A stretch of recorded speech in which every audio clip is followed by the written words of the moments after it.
1절부터 10절 제가 읽겠습니다. 내가 여호와를 항상 송축하며 내 입술로 항상 주를 찬양하리이다. 내 영혼이 여호와를 자랑하리니 곤고한 자들이 이를 듣고 기뻐하리로다. 나와 함께 여호와를 광대하시다 하며 함께 그 이름을 높이세. 내가 여호와께 간구하며 내게 응답하시고 내 모든 두려움에서 나를 건지셨도다. 그들이 주를 앙망하고 광채를 내었으니 그들의 얼굴은 부끄럽지 아니하리로다. 이 곤고한 자가 부르짖음에 여호와께서 들으시고 그의 모든 환난에서 구원하셨도다. 여호와의 천사가 주를 경외하는 자를 둘러 짐치고 그들을 건지시는도다. 너희는 여호와의 선하심을 맛보아 알지어다. 그에게 피하는 자는 복이 있도다. 너희 성도들아 여호와를 경외하라. 그를 경외하는 자에게는 부족함이 없도다.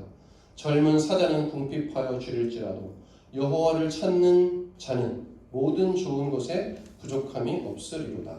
아멘. 저와 여러분이 예배하고 믿고 있는 하나님은 아주 상당히 실제적인 그런 하나님입니다. 영어로 말하면 tangible, touchable. 하나님이 우리 삶 가운데 매일 일하시고 역사하신다는 것을 여러분도 경험하고 계신가요? 마음속에 내가 하나님을 내 삶에서 정말 가깝게 경험하고 있는가? 하나님이 살아계시는구나. 하나님이 내 삶에서 역사하시는구나. 이것을 언제 느껴봤는지 한번 떠올려 보시기 바라요. 저와 여러분이 믿고 오늘 이렇게 예배하는 하나님은 매일의 삶에서 정말 좋으신 분이구나. 정말 놀라운 분이구나라는 것을 매일매일 자주 깨닫고 느끼고 경험할 수 있는 그런 분인 줄로 믿습니다. 다른 사람들에게서 일어나는 그런 일들을 통해서도 알 수 있고 또 내 삶을 통해서 내 삶 가운데서 일하시는 하나님을 통해서도 그것을 알 수 있고 또 우리가 간절히 기도하던 대로 이루어져서 하나님의 선하심을 경험할 수도 있고 말씀을 읽다가 그런 하나님을 경험하게도 되고 정말 하나님은 멀리 있는 어떤 상상 속에 멀리 있어서 내가 느낄 수 없는 그런 하나님이 아니라 정말 내 옆에 계셔서 나에게 말씀하시고 깨닫게 하시고 느끼게 해줄 수 있는 그런 분이다. 그것을 오늘 시편이 말하고 있어요. 이 시편 34편 말씀에 보면 가장 여러분이 들어봤을 만한 말씀이 8절 말씀인데 우리 8절 말씀을 한번 읽어보도록 하겠습니다. 34편 8절입니다. 시작. 너희는 여호와의 선하심을 맛보아 알지어다. 그에게 피하는 자는 복이 있도다. 영어로는 taste and see that the Lord is good. taste, 맛봐라. 그 정도로 하나님은 실제적이다. 이렇게 말하고 있습니다. 그냥 말로 듣고 이해하고 그런가 보다 할 뿐이 아니라 정말 우리 삶에 경험할 수 있는 분이다. 여러분 다 먹는 거 다 좋아하시잖아요. 맛있는 거 찾아가시잖아요. 맛있는 걸 먹을 때 보는 거 저거 맛있겠다를 볼 때의 그 어떤 그 기대감이랑 그걸 딱 입안에 집어 넣었을 때 이거지 바로 하는 그 맛. 저는 그 부산 국밥집에서 그거를 경험했습니다. 와, 이게 진짜 순댓국의 맛이구나. 부산 국밥을 딱 한 숟갈 뜰 때, LA 갈비를 구워서 한 입에 넣을 때, 이 느껴지는 그 맛처럼 하나님도 맛볼 수 있다. 우리 장 작가님 지금 못 드시는 음식들이군요.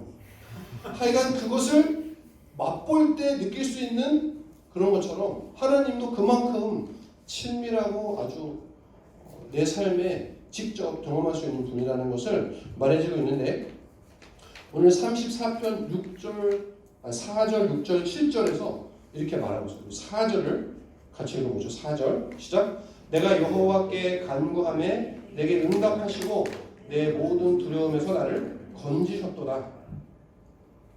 내가 간구하며 응답하시고 두려움에서 건지셨다.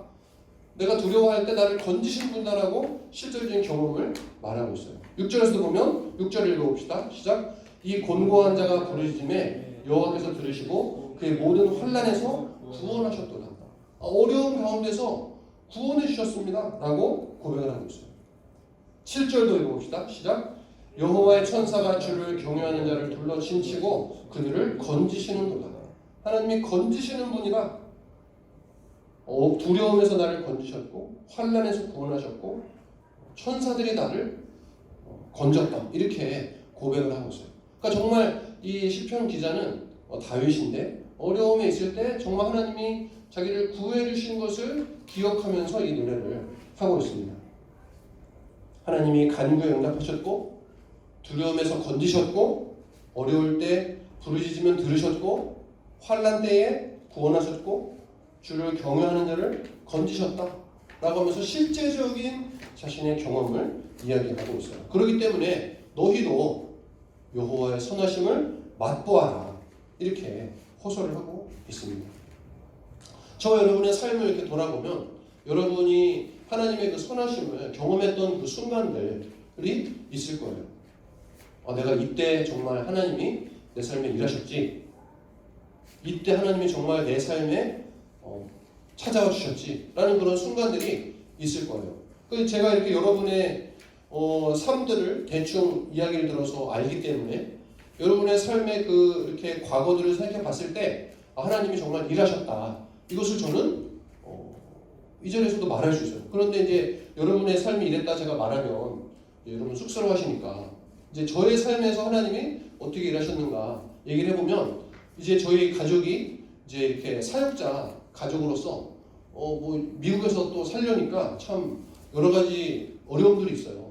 뭐 먹고 살려면 어려운 것도 있고 뭐 아이들 키우는데 어려운 것도 있고 그래서 이제 우리 유경자 사모가 풀타임으로 일하면서 저는 애들 돌보면서 일하는데 이것도 너무 감사한데 너무 힘든 거죠 이제. 그래서 한 1년 전부터 우리 유경자 사모가 뭘 준비했냐면 미국 그 퍼블릭 스쿨에서 이렇게 한국어를 가르치는 선생님을 할 수 있겠다 싶어서 그거를 이렇게 준비해 왔어요. 그 이제 그러면 방학 때 쉴 수도 있고 그러면 우리 단기 선교도 이렇게 가족이 갈 수도 있고 여러 가지로 이렇게 좋을 것 같아서 그 일들을 1년 전에 준비하고 있었는데 지난 월요일에 이제 뉴저지에서 한국어 선생님이 될 수 있는 자격증을 땄다는 것을 알게 됐어요. 이미 땄습니다. 월요일 날. 근데 그게 지난 월요일 날 딴 게 아니라 알고 보니까 작년 11월에 이미 나온 거예요. 결과가. 모르고 있었어요. 그렇게. 어쨌든 그러니까 이게 굉장히 그 오랫동안 사실 준비해서 한 3, 4년 준비해서 될 것 같다. 혹은 또 이제 제가 이렇게 봤을 때는 야 이게 과연 되겠냐. 이게 지금 은행 열심히 다니고 있는데 뭐 그걸 또 힘들게 공부를 해가지고 이걸 될까. 이렇게 제가 이렇게 좀 부정적으로 봤었는데 이미 됐어요. 된 거예요. 이제 뉴저지에서 한국어를 가르치는 선생님으로 이제 취직을 할 수 있는 준비가 된 거예요.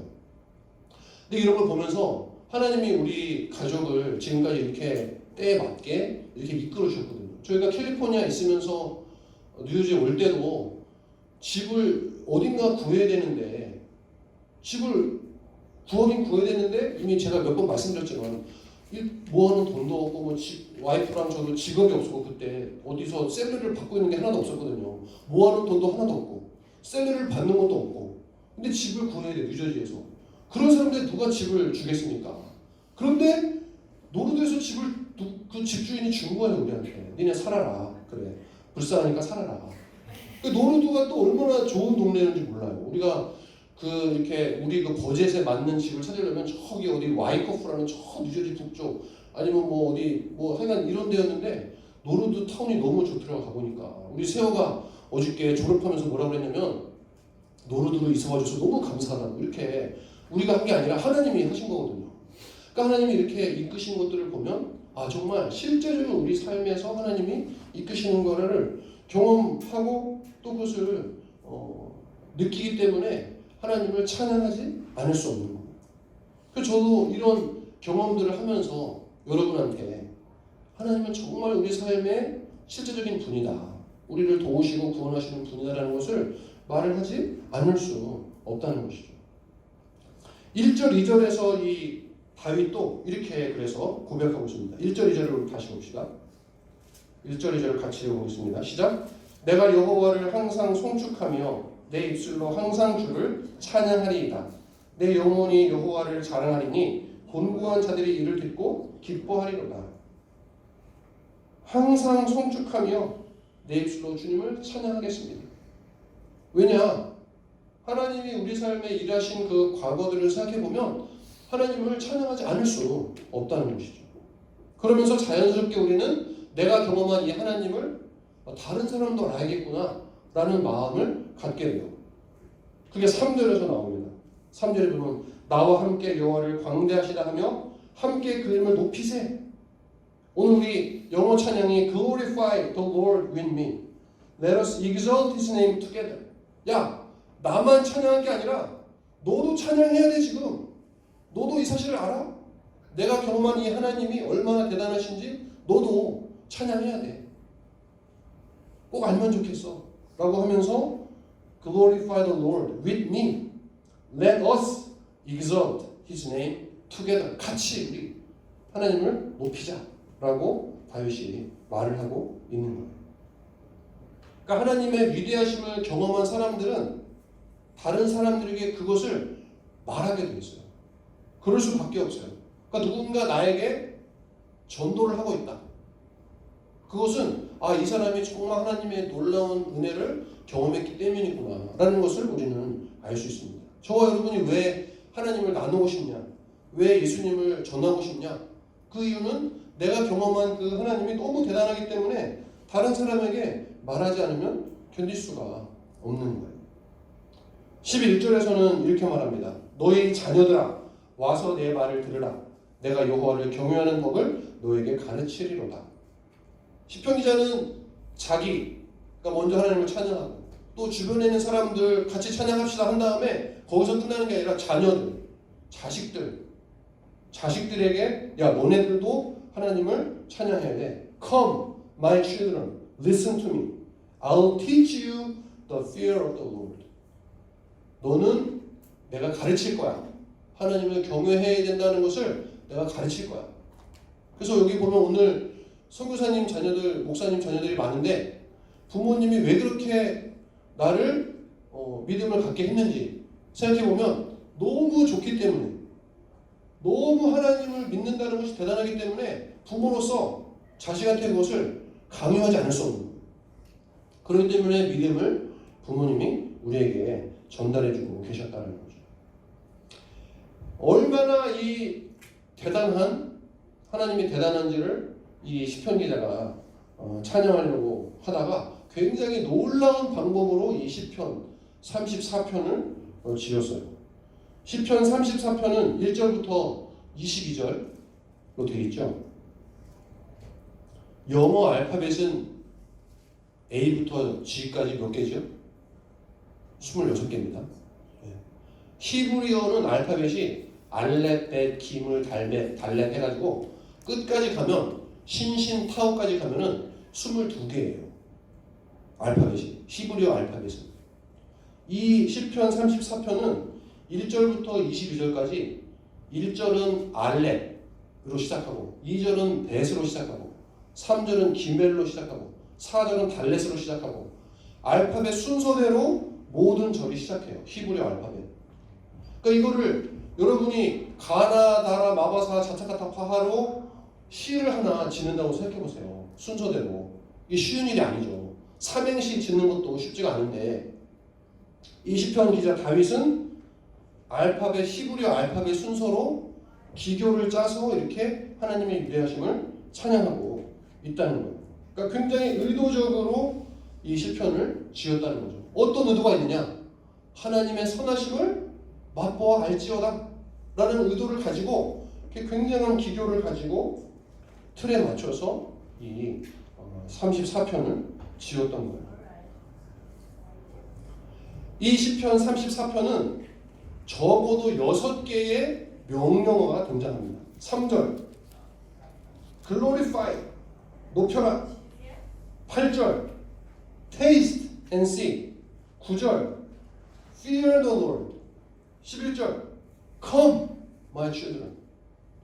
13절 Keep your tongue from evil.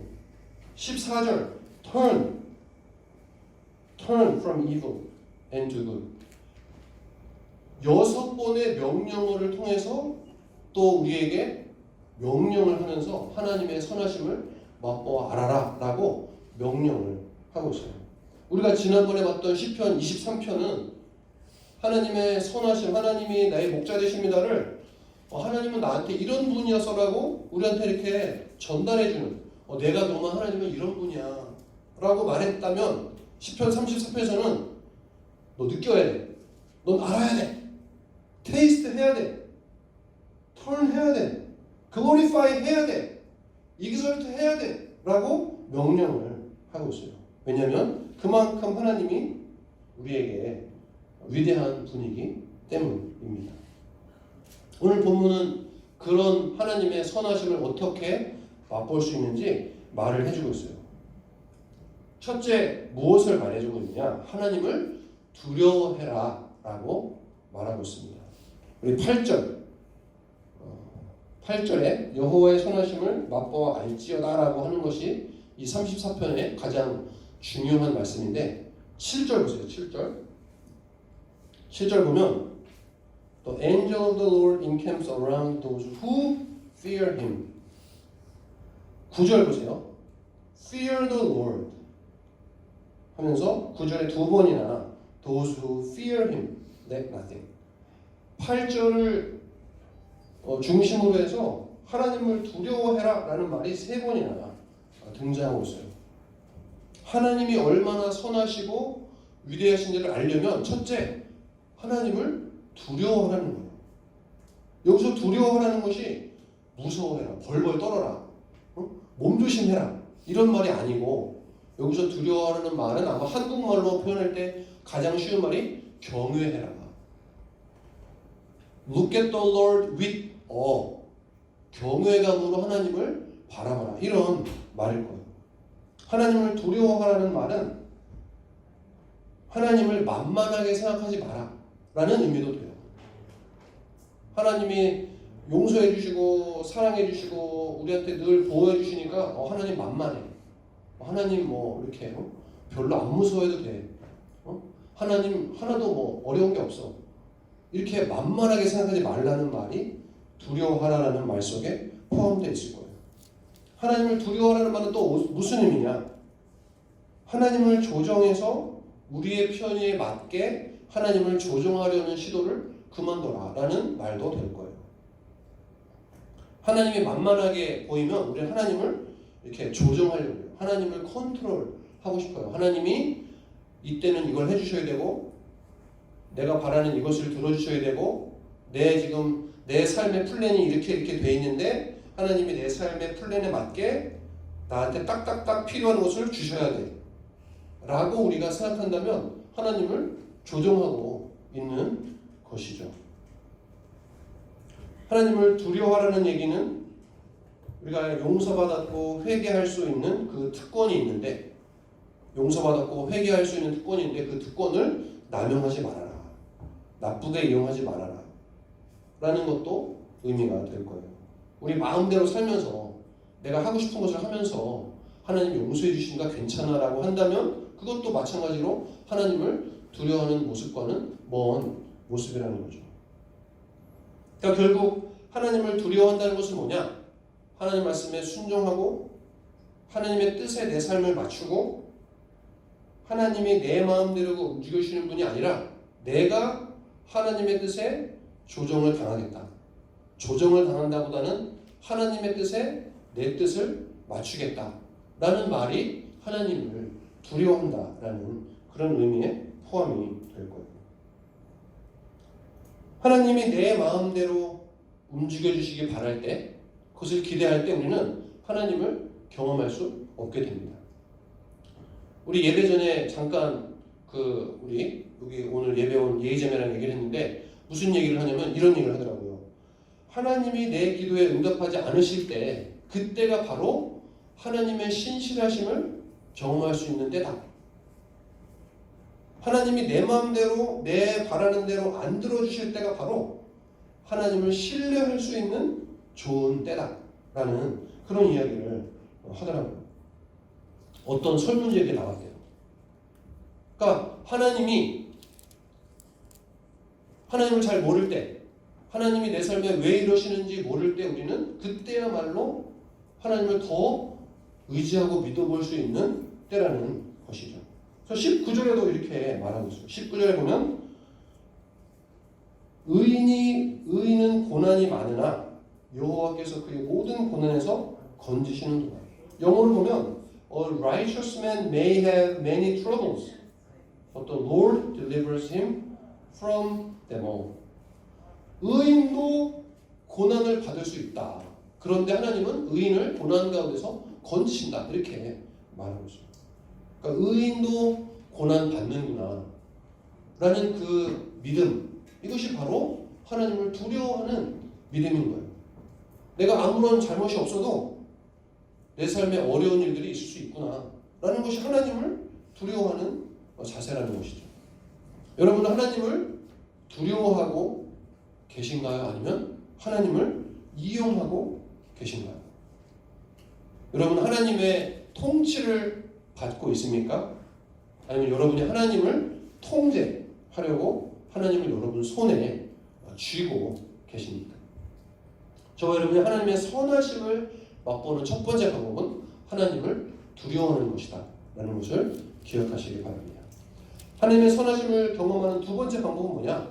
간절하게 하나님께 나아가는 거예요. 4절 이렇게 말합니다. 내가 여호와께 구함에 내게 응답하시고. 5절 저희가 주를 앙망하고. 6절 이 곤고한 자가 부르짖음에. 10절 여호와를 찾는 자는 모든 좋은 것에 부족함이 없으리로다. 15절 그 귀는 저희 부르짖음에 기울이시는도다. 17절 의인이 외치며 여호와께서 들으시고 저희의 모든 환난에서 건지셨도다. 이렇게 34편에서는 사람들이 하나님께 진정으로 나아가고 다가갔을 때 하나님이 들으시고 응답하셨다라고 말씀해주고 있어요. 간절한 기도가 하나님의 선하심을 맛보는 그런 지름길이구나. 환난이 있을 때, 어려울 때 우리는 간절하게 하나님께 나가게 됩니다. 그러니까 여러분이 어려움이 있음에도 불구하고 하나님을 찾지 않는 때도 있어요. 그것은 아직은 살만하기 때문에 하나님을 안 찾게 돼요. 정말 죽을 것 같으면 하나님을 찾게 돼 있어요. 더 이상 여러분의 힘으로 할 수 있는 게 아무것도 없을 때 그때 하나님을 찾게 돼 있는데, 그러기 전에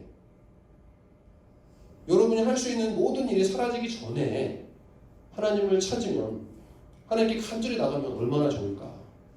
평소에 아무런 일이 없을 때, 너무 기쁘고 즐거울 때 하나님께 간절히 나가면 얼마나 좋을까요? 하나님께서 우리에게 원하시는 삶은 우리가 늘 하나님께 가까이 나가는 그런 삶이고, 물론 우리가 어려울 때, 간절할 때, 정말 문제가 있을 때 하나님께 나가면 오늘 말씀처럼 들어주시고 응답하시는 그런 분이십니다. 그럼에도 불구하고 우리가 하나님의 선하심을 맛보아 아는 삶을 살기 위해서는 늘 하나님과 친밀한 그런 교제의 삶을 사는 것, 이것이 저 여러분들이 주님이 기뻐하시는, 또 주님을 경험하는 그런 삶인 줄로 믿으시기 바랍니다. 또 한 가지 우리에게 말씀해주고 있는 것은 바로 13절과 14절이에요. 세 번째로 우리가 하나님의 선하심을 맛볼 수 있는 방법은 13절, 14절입니다. 같이 읽어보겠습니다. 시작. 내 혀를 악에서 금하며 내 입술을 거짓말에서 금할지어다. 악을 버리고 선을 행하며 화평을 찾아 따를지어다. 오늘 이 말씀에 보면 우리가 이 세상에서 살아가는 삶의 방식에 대해서도 말해주고 있어요.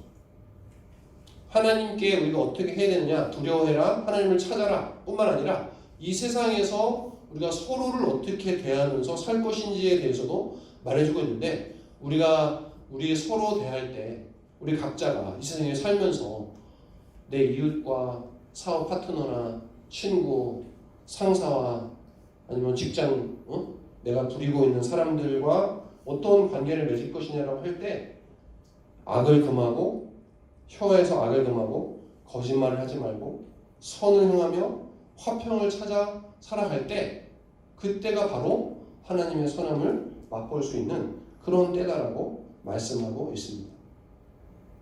13절은 주로 혀를 악에서 금하고 입술에서 거짓말을 금할지어다. 말하는 거에 대해서 주로 말을 하고 있어요. 우리가 이렇게 살면서 생각해보면 내가 누군가의 상처를 줬다, 관계가 틀어졌다 라고 했을 때 말로 그렇게 되는 경우가 많아요.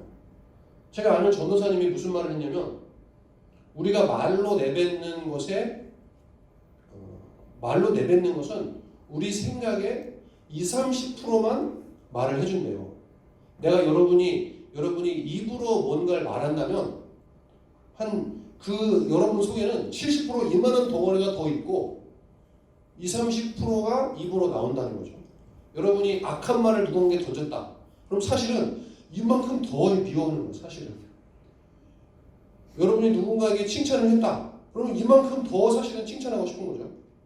그런 건 마찬가지로 여러분이 거짓말을 하고 악을 행한다는 것은 그 마음속에는 더 악한 것이 사로잡아 있기 때문에 말을 금하라. 우리가 말을 다스릴 수 있다면 정말 하나님이 기뻐하시는 그런 삶을 살 수 있는데, 왜냐하면 말을 다스리면 우리의 마음이 다스려지기 때문이에요. 14절에 악을 버리고 선행하며 화평을 찾아 따를지어다. 이것은 다른 사람을 대할 때 우리가 어떻게 대해야 되는지를 말해주고 있죠. 우리가 어떻게 하나님의 선하심을 맛보아 아느냐, 이것은 하나님에게만 해당되는 것이 아니라 내가 이 땅에서 살면서 다른 사람을 어떻게 대하느냐에 따라서 하나님의 선을 맛볼 수도 있고 맛보지 못할 수도 있다는 것을 기억하시기 바라요. 저 여러분이 살아가는 삶의 그 원칙이 그렇게 돼 있어요. 하나님이 만드신 세상의 원칙이 내가 다른 사람을 사랑하며 섬길 때 나에게 좋은 것이 돌아오게 돼 있는 그런 세상이에요. 하나님이 이렇게 만드셨기 때문에 그 원칙을 따라 산다면 우리는 하나님의 선하심을 맛볼 수밖에 없다. 내가 손해볼 것 같을 때 손해를 볼까 말까, 내 이득을 누릴까 말까 할 때 여러분이 손해보는 것을 경험한다면, 선택한다면 더 큰 이득을 하나님의 선하심으로 경험하게 해주실 거라는 이런 믿음이 우리 삶 가운데 있어야 우리는 이 13절, 14절의 이 말씀대로 살아갈 수 있는 것입니다. 여러분이 하나님이 원하시는 그런 삶의 방식을 따라갈 때 내가 하나님의 선하심을 맛볼 수 있겠구나 라는 것을 기억하시기 바랍니다. 오늘 이 본문에는 나오지 않지만 한 가지 더 하나님의 선하심을 맛보아 아는 방법을 제가 생각해 볼 때 한 가지가 더 있을 것 같아요. 뭐냐? 하나님 말씀에 순종하는 그런 삶을 살아야 된다. 너무 당연하지만 이 순종을 다른 말로 하면 조정, 하나님 말씀에 의해서 내 삶을 조정한다면 내가 하나님의 선하심을 경험할 수 있다는 것입니다. 하나님을 경험하는 삶이라는 책이 있어요.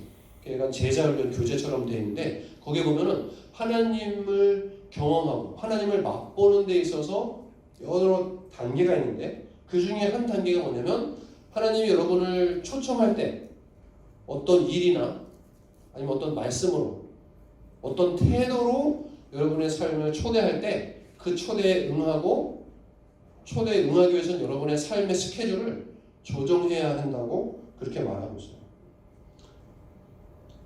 하나님의 목적과 방법에 따라서 여러분의 인생에 어떤 새로운 일들을 이렇게 딱 던져 놓으세요. 여러분들 우리 꿈꾸는 게 오셔서 제자훈련을 다 받으셨는데 제자훈련이라는 어떤 거를 딱 이렇게 던져 놓으세요. 그때 우리는 제자훈련을 받기 위해서는 여러분 스케줄을 바꿔야 돼요.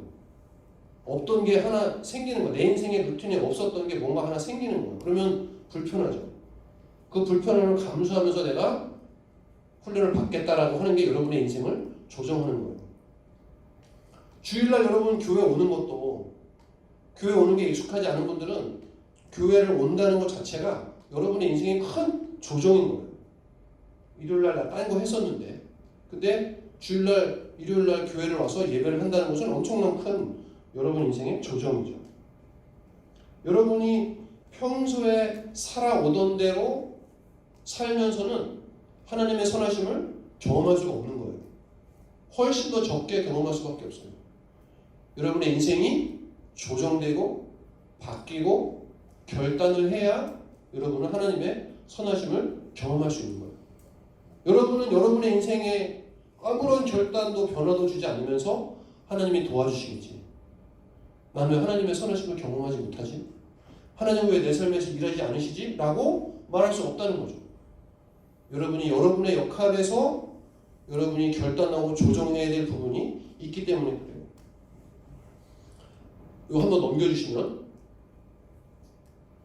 그 하나님을 경험하는 삶이라는 책에 이런 문구가 있어요.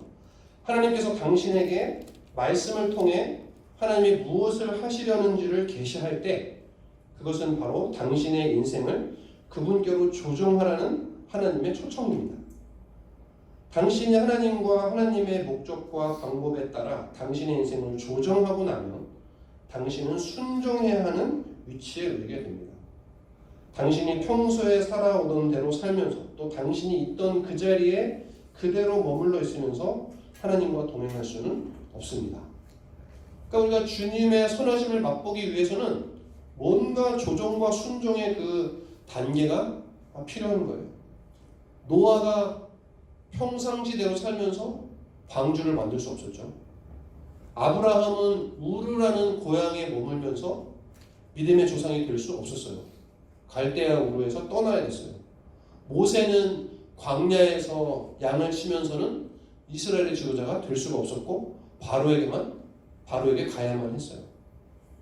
요나는 자기가 싫어하는 그 니느웨를 싫어하는 마음을 가지고서는 니느웨의 복음을 전할 수가 없었어요. 마태가 예수님의 제자로 되기 위해서는 세리라는 직업을 버려야 했어요. 성경은 하나님의 그 부르심에 초청한 사람들의 이야기, 초대에 응한 사람들의 이야기가 성경에 등장하고 있는 거예요. 하나님께서 사용하신 사람들, 하나님의 선하심을 맛본 사람들은 자신의 삶의 자리에서 스케줄과 삶의 방식을 바꿔야만 하나님을 경험하고 하나님의 선하심을 맛보아 알 수 있었던 것입니다. 전 저와 여러분이 그런 어떤 결단, 그런 어떤 순종, 그런 조정을 더 많이 과감하게 하시기 바라요. 그때 저와 여러분은 하나님을 경험할 수 있는 것입니다. 여러분이 뭔가 도전하고 결단하고 시도하지 않으면 이 세상에서도, 교회를 떠나서, 믿음을 떠나서, 믿음의 원리를 떠나서도 사업을 한다고 해도 뭔가 새로운 도전, 새로운 일을 시작하지 않고서는 일들이 하나님의 일이 아니라 그냥 인간의 일로 일어나지 않는 것처럼 하나님의 일도 내가 하나님이 원하시는 삶을 위해서 뭔가 시도하고 결단하고 결정하지 않으면 하나님의 일을 경험하기는 어렵습니다. 제가 여러분들의 삶을, 우리 꿈꾸는 교 식구들의 삶을 볼 때 여러분이 이미 내렸던 그 결정들, 이미 여러분이 하나님이 원하시는 삶을 살려고 내렸던 그 결정들이 이미 대단하다라는 것을 보게 돼요. 이미 참 여러분이 믿음의 순종을 하셨다. 이것이 너무 감사해요. 그런데 거기에서 끝날 게 아니라 우리는 더 주님 앞에 나가야 된다라는 것입니다. 하나님의 뜻에 저와 여러분의 인생을 조정해서 순종할 때 저와 여러분이 하나님의 선하심을 경험할 줄로 믿습니다. 오늘 말씀에서 34편 말씀에서 네 가지를 살펴봤죠. 하나님의 선하심을 맛볼 수 있는 방법이 뭐냐? 하나님을 두려워하는 것을 통해서 하나님의 선하심을 맛보자. 하나님께 간절히 나가는 것을 통해서 하나님을 경험하고 맛보자. 또 우리의 입과 말과 선한 행동들 다른 사람들을 향한 이 우리의 태도와 방식들을 통해서 하나님의 선하심을 맛보자. 내가 하나님이 원하시는 모습대로 다른 사람들을 대한다면 하나님의 선하심을 맛볼 수밖에 없다. 또 마지막으로 말씀의 조종과 순종을 통해서 내 삶을 주님께 드릴 때 우리는 하나님의 선하심을 경험할 줄로 믿습니다. 저 여러분 삶에서 더 많이, 더 자주 하나님의 선하심을 경험하고 맛보시는 저 여러분 삶이 되시기를 주님의 이름으로 축원합니다. 아멘. 이 시간 기도하겠습니다. 말씀 나눈 것처럼 주님, 제가 하나님의 선하심을 맛보고